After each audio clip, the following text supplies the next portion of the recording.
Bienvenidos a Construcción al Día. Este es un día especial. Nos encontramos con el señor Enrique Ruz Ventué, reconocido experto global en ciudades inteligentes.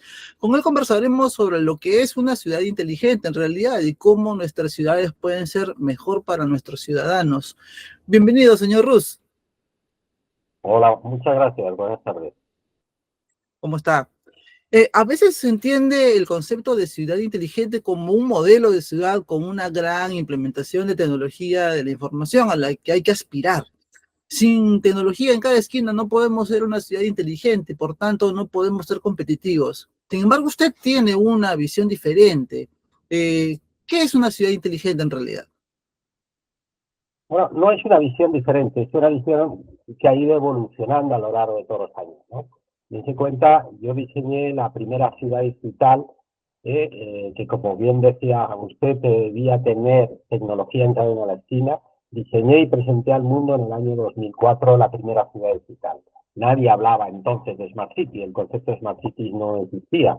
Esto es un anglicismo que lo puso IBM, que era una empresa con la cual trabajó y colaboró conmigo en el proyecto de Ciudad Digital, y IBM puso ese anglicismo de Smart City. Fue a partir de entonces, estamos hablando del 2007, 2008, cuando ya empezó a popularizarse ese concepto de Smart City. Desde entonces, muchísimas ciudades del mundo vienen planificando su desarrollo basándose en la implementación tecnológica, ¿no? El concepto de digitalización ahora es un concepto muy avanzado, el cual muy pocas empresas podían supervivir si no estuvieran digitalizadas, si no utilizaran sistemas tecnológicos de digitalización para sus procesos empresariales, industriales o fabriles.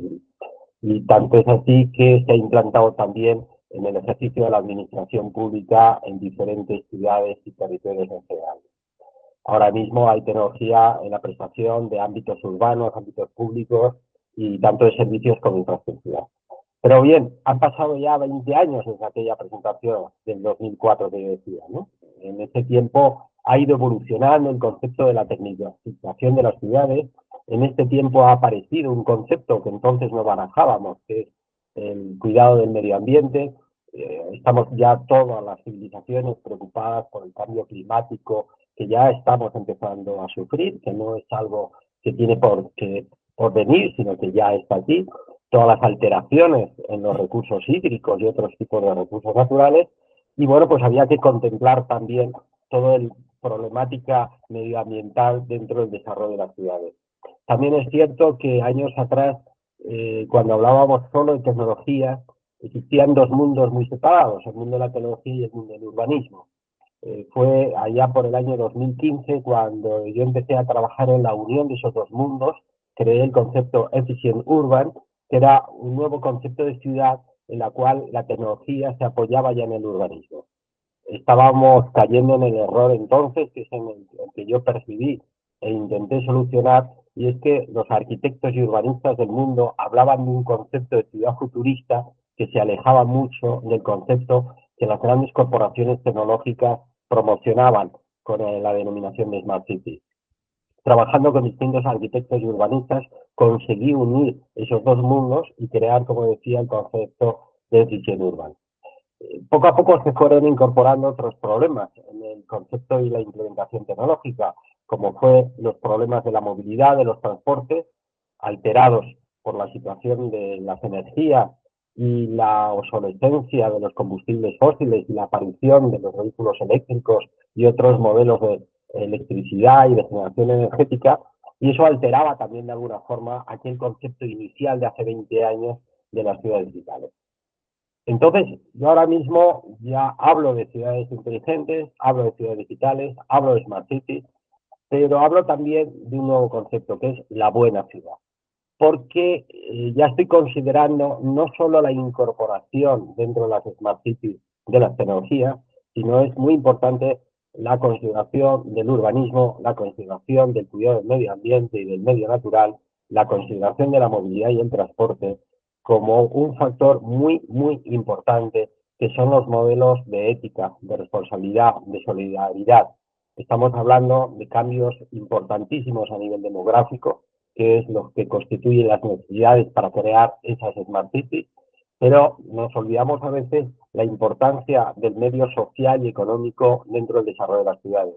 Para mí ese nuevo concepto de la buena ciudad aglutina un concepto social importantísimo, que es, como decía, la solidaridad, la ética, la responsabilidad y el compromiso en entornos tan amplios como es la generación de las energías, como es la movilidad y el transporte, como es el medio natural y el cuidado del medio ambiente, y sobre todo a partir de esa gran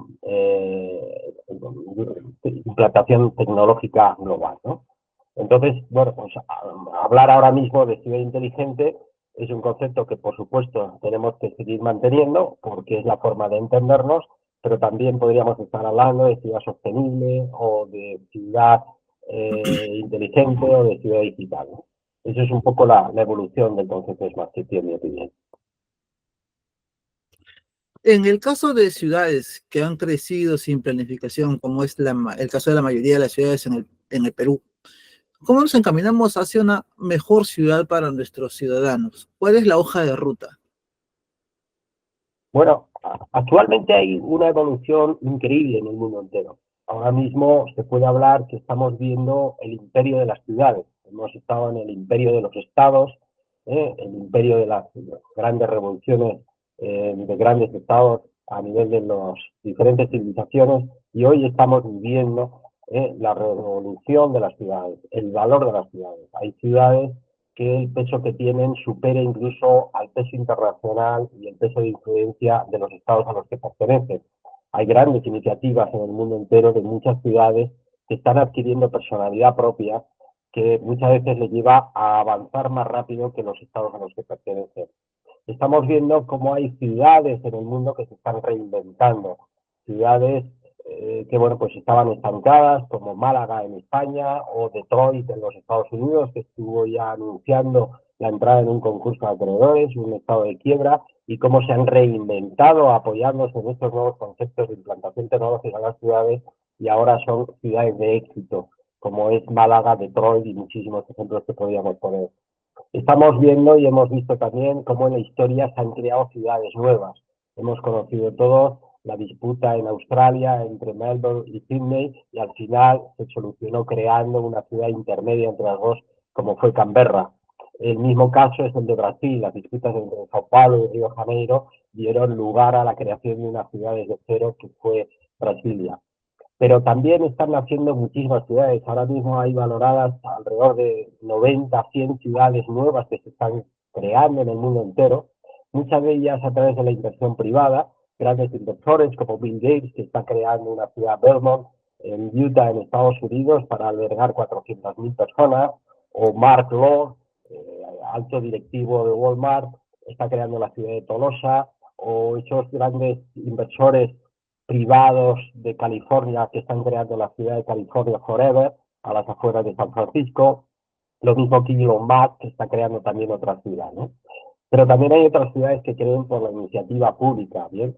Bien porque son ciudades que ya se han quedado pequeñas por el movimiento migratorio o por las situaciones del cambio climático, como es el caso, por ejemplo, de Yakarta, en Indonesia, que ha obligado al gobierno indonesio a trabajar en la creación de Nusantara, una ciudad que sale de cero, pero que no tiene los problemas de inundaciones como está teniendo Yakarta por la proximidad al mar, ¿no? O la creación del nuevo el Cairo, en Egipto, ¿no? Una ciudad del Cairo que ahora mismo está saturada completamente por los índices demográficos del país, y ha llevado al país a crear esas ciudades, ¿no? Este mismo ejemplo existe también en Nairobi y otras ciudades del mundo. Y luego casos extremos y muy llamativos, como es el famoso Hexagon, en la ciudad de Lyme, en Arabia Saudí, aquella ciudad que hemos escuchado que tiene 116 kilómetros de largo y 500 metros de alto, y bueno, pues es un nuevo concepto para atracción de inversores en Arabia Saudí, ¿no? Y hay otras ciudades también que han sido capaces de reconvertirse solucionando problemas graves que tenían, ¿no? Me viene a memoria, por ejemplo, el caso de Medellín, en Colombia, una ciudad que sufría unos problemas de delincuencia elevadísimos, convivían áreas urbanísticas de alto nivel social con otras con un alto nivel de criminalidad, y haciendo un proceso de transformación de la ciudad con apoyo del gobierno nacional se ha conseguido aquellas zonas de delincuencia incluso crear centros y áreas y barrios turísticos, ¿no? En Medellín fue un problema de comunicación entre los distintos barrios y analizando muy bien lo que allí estaba sucediendo, se abordaron los problemas de movilidad y transportes y confluencia de los distintos niveles sociales, ¿no? Y se solucionó. Quiere decir eso, al final, que cada ciudad es distinta. Perú es un país con una personalidad propia, pero que dentro del propio Perú hay personalidades diferentes. La de Lima o la de Arequipa o la de distintas ciudades, cada una tiene su problemática y habría que analizarla. Incluso dentro del área metropolitana de Lima, los problemas de Cusco son diferentes en cierta medida a los problemas de áreas como Miraflores u otras áreas poblacionales del área metropolitana de Lima, ¿no? Muchas veces se han actuado los proyectos de Smart Cities a partir de nuevos planes de parcelación, pero al fin y al cabo hay que abordarlo haciendo un análisis previo muy importante de la ciudad, que eso es lo que marcará la hoja de ruta y el desarrollo de la ciudad. Se dice que Perú es un país de emprendedores y los emprendimientos crecen muchas veces en medio de los retos que plantea la informalidad y la falta de planificación. ¿Cómo apoyamos este espíritu emprendedor desde la visión de las ciudades inteligentes o de las buenas ciudades?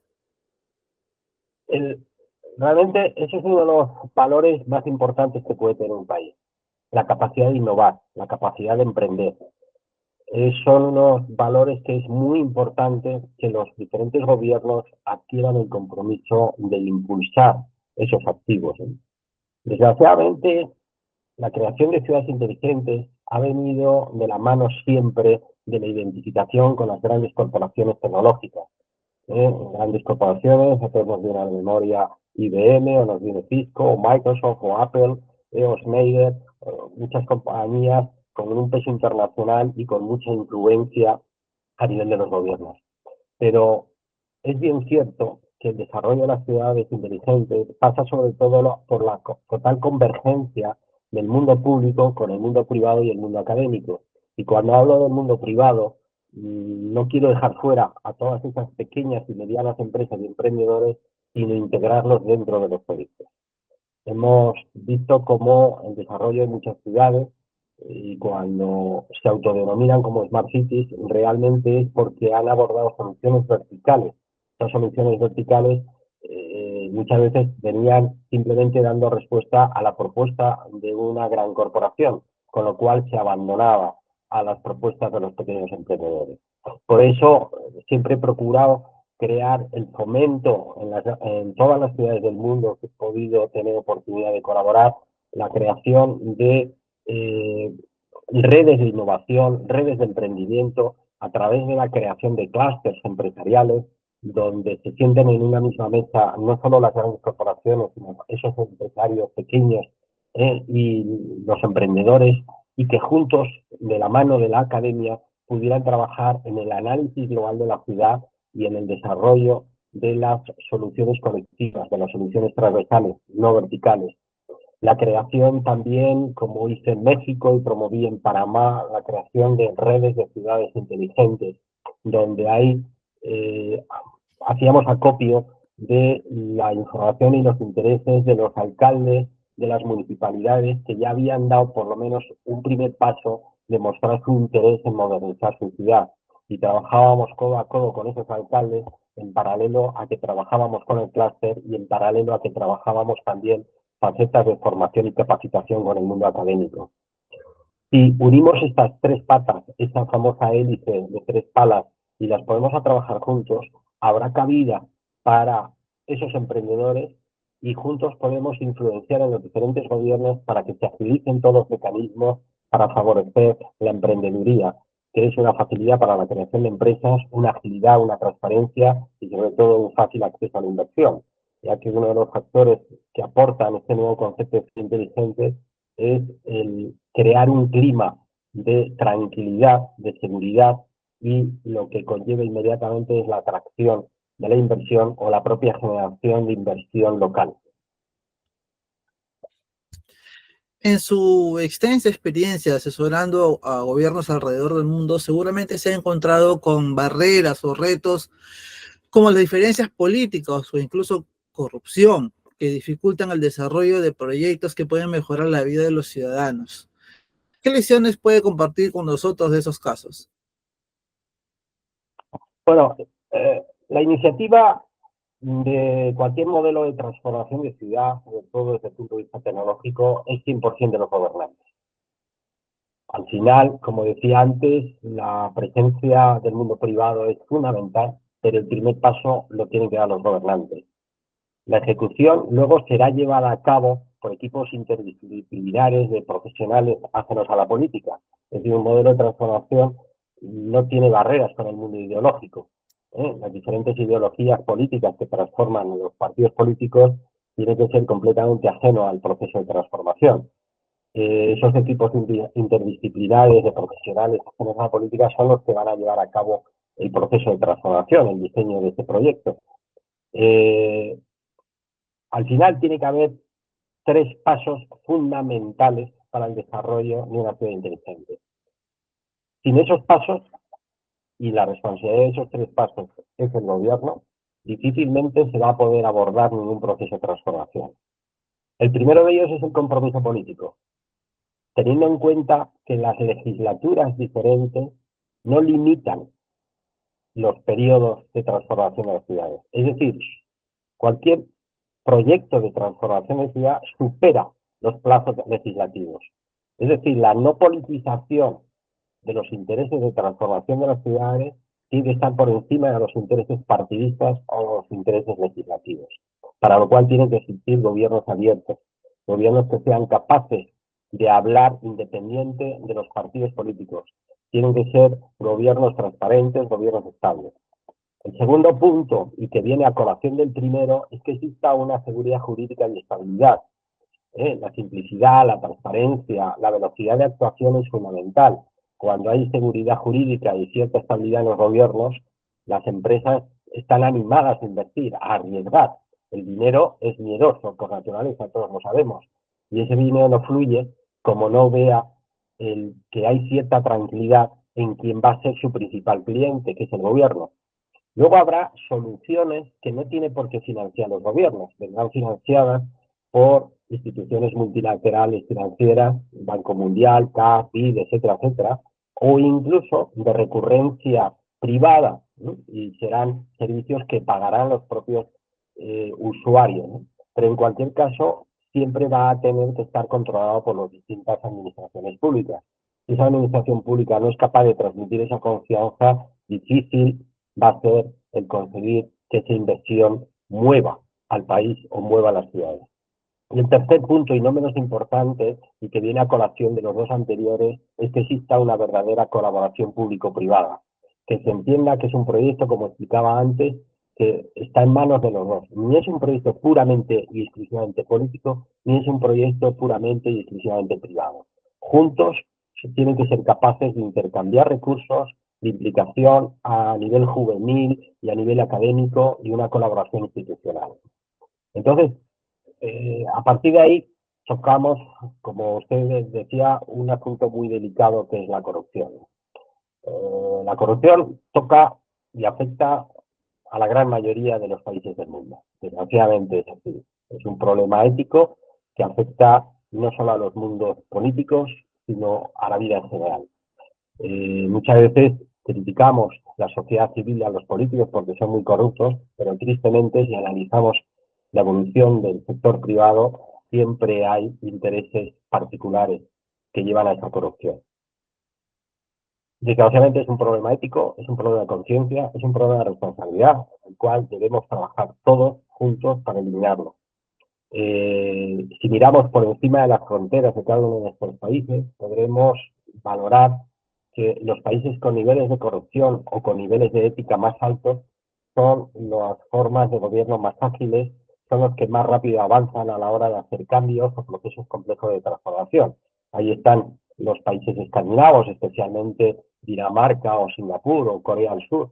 Y a partir de ahí, pues Estados Unidos, Canadá y el resto de Europa, y como caso muy especial sería la región árabe, Emiratos Árabes, Arabia Saudí, pues son países que están avanzando muchísimo porque si bien también tienen sus grados de corrupción, pero son países donde la participación ciudadana es fundamental. Entonces, cuando he tenido que lidiar con países con iniciativas políticas, bueno, pues que la corrupción era un freno, o bien también he tenido que tolerar, mejor dicho, perdón, con políticos que sus únicos intereses eran su personal proyección mediática y electoralista, o bien que no tenían ningún interés en que se avanzara, o como en África, que he convivido con estados en los que la corrupción y la lentitud agotaban los recursos de la iniciativa privada, y eso pues hacía que se retirase, ¿no? Y he convivido también con gobiernos que en cambio se centraban en proyectos verticales, y lo decía yo antes, ¿no? Esos proyectos verticales que vienen de la mano de un único proveedor, y es mucho más fácil camuflar unos acuerdos paralelos cuando hay un único proveedor. Por eso, la insistencia de que un proyecto de ciudad digital tiene que abrirse a un clúster amplio donde la transparencia y la colaboración sea fundamental. Y eso nos invita al hecho de que hagamos un análisis previo del territorio, analizaremos los problemas del territorio y veremos qué soluciones les damos, pero soluciones globales, no soluciones de un único proveedor y de un único problema. Entendamos que para solucionar un problema de seguridad no es simplemente la feliz idea de poner cámaras de videovigilancia en todo ese barrio o en toda esa ciudad. A lo mejor es un problema que afecta al tráfico, a la movilidad, afecta a la seguridad propiamente dicha, que se solucionaría con instalación de cámaras de vigilancia, pero también con la iluminación. Es decir, entendemos una solución global, una solución transversal, con distintos proveedores, con distintas soluciones, lo cual nos indicará que con la misma inversión podemos conseguir el doble, el triple, el cuádruple de los resultados. Bueno, al final, la respuesta debe ser puramente legislativa y debe obedecer a la pregunta que le haga la sociedad en su conjunto. Por eso, el que se invite, como el proyecto que Luz está trabajando para el mes de octubre, donde me han invitado a participar, que se promueva el espíritu de la participación ciudadana, de la sociedad civil, del mundo empresarial, es importantísimo, porque solo cuando los gobiernos sienten esa presión de las iniciativas de la sociedad civil y del mundo empresarial, es cuando al final se ven motivados a moverse, a activarse. Por eso, iniciativas que vienen del mundo privado son fundamentales para incentivar y animar a que la iniciativa pública dé su primer paso. Estamos viendo cómo el concepto del medio ambiente, hasta hace pocos años, pues no se tenía en consideración, pero por fin todos los movimientos sociales que ha habido en el mundo entero han llegado a concienciar a la población de la importancia del cuidado del medio natural. Y eso ha obligado, ha llevado a los gobiernos a que se preocupen también y a formalizar acuerdos como los de Kioto, Montreal y otros tantos que se van produciendo a lo largo de los años, ¿no? Pero siempre ha venido a través de la iniciativa privada, a través de la iniciativa social, ¿no? Por eso es muy importante proyectos de estas características desde la iniciativa privada. Yo a Perú, como todos los países y gobiernos con los que trato, siempre les digo que es posible, y yo he escuchado casos de ciudades que era muy difícil avanzar y como he visto que han ido avanzando y que han ido solucionando, pero siempre y cuando se vea, insisto, desde una perspectiva muy abierta, muy transversal y dando entrada no solo a los tecnólogos, sino a los arquitectos y urbanistas, a los sociólogos, a los psicólogos, a los economistas, y a todo un sector de profesionales amplios que son al final los que convergen en una ciudad. Lima ha iniciado un proceso de renovación urbana, reemplazando edificaciones de baja densidad por edificaciones de media o alta densidad. ¿Cuáles podrían ser las consecuencias futuras de un proceso de renovación urbana sobre una ciudad que ha crecido sin planificación? Bien, hay que tener mucho cuidado con las actuaciones independientes, las actuaciones verticales, como decía antes. Existen muchas iniciativas de este tipo en el mundo entero en cuanto a crearse barrios nuevos con una alta densidad poblacional, lo cual precisamente va perfectamente alineado con la responsabilidad medioambiental, el crear ciudades en vertical y no en horizontal, que es el gran problema que tienen muchas ciudades, por ejemplo, en los Estados Unidos o en Australia. Y eso es una gran iniciativa. Desgraciadamente, también hemos podido ver cómo proyectos de esas características tenían oculto un segundo interés, que es la especulación inmobiliaria. El concepto inmobiliario, todos sabemos que es uno de los grandes promotores de la corrupción y uno de los grandes promotores del desastre al final urbanístico y sociológico en las ciudades, ¿no? Y es lo que crea esas saturaciones. Desgraciadamente, no he tenido la ocasión de conocer Perú todavía, es de los pocos países de Latinoamérica que no he visitado y no conozco en detalle, no lo he vivido en detalle, si bien pues, he informado y algunos de los problemas es, por ejemplo, la movilidad y los transportes. Yo confío con que esas iniciativas de esta construcción vertical hayan tenido en consideración los problemas de tráfico, de movilidad y de acceso a la zona, así como todos los problemas de convivencia por falta de servicios. Yo, desgraciadamente, he vivido casos como el que comentaba en Europa o en China. Recuerdo casi una ciudad al norte, próxima a la frontera con Mongolia, donde se crearon, pues creo recordar que eran 8.000 viviendas en vertical. Fue un gran evento dentro de todo China esa iniciativa, porque venía a acoger precisamente toda la movilidad rural hacia el entorno urbano, pero desgraciadamente aquello lo que ocasionó fue un tapón increíble a la hora de acceder a esos espacios y generó otros problemas que llegaban incluso a afectar a la salubridad de esos espacios que no tenían acceso a muchísimos servicios sociales fundamentales para el individuo que vive en las ciudades, ¿no? Entonces, bueno, soluciones como esta que se está, según te escucho, abordando ya en Perú son importantes porque estamos solucionando un problema medioambiental, pero insisto, contemplémoslo desde una perspectiva amplia, desde una perspectiva transversal, que escuchemos a los promotores inmobiliarios y a los urbanistas que son encargados de hacer la planificación de este nuevo territorio, pero tengamos en consideración también todas las áreas perimetrales y las áreas de influencia y las áreas de comunicación. Que problemas como la movilidad, que tanto afectan a muchísimas ciudades del mundo entero, dado sobre todo los crecimientos tan rápidos que están teniendo muchas ciudades, sean contemplados con antelación. Que cuando construyamos esos nuevos espacios industriales, empresariales o residenciales para albergar a cientos o miles de personas, tengamos en consideración previa cómo se va a poder llegar o salir de esos espacios y que nos creemos cuellos de botella. Solamente me queda agradecerle por su participación. Muchas gracias por acompañarnos, señor Ruz. Un placer compartir con vosotros, con vuestra revista, que bueno, lo que sí me he informado es que sois un medio de comunicación con impacto y ese impacto lo necesita iniciativas de este tipo. Y ojalá con vuestra colaboración y apoyo podamos conseguir que Perú dé esos primeros pasos y que toda esta inestabilidad política que desgraciadamente ha vivido el país en los últimos 5 o 6 años, pues no sea un freno para su transformación y su desarrollo. Muchas gracias, Luis, un placer.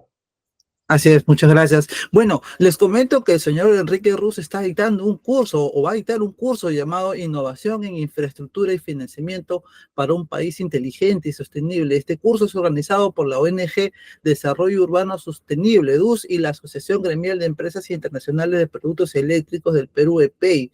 El curso se desarrollará el 23 y 24 de octubre de este año, así que los invito a participar de este curso y busquen información en la página web de la ONG Desarrollo Urbano Sostenible, se pueden comunicar con ellos. Muchas gracias. Esto fue Construcción del Día y hasta la próxima.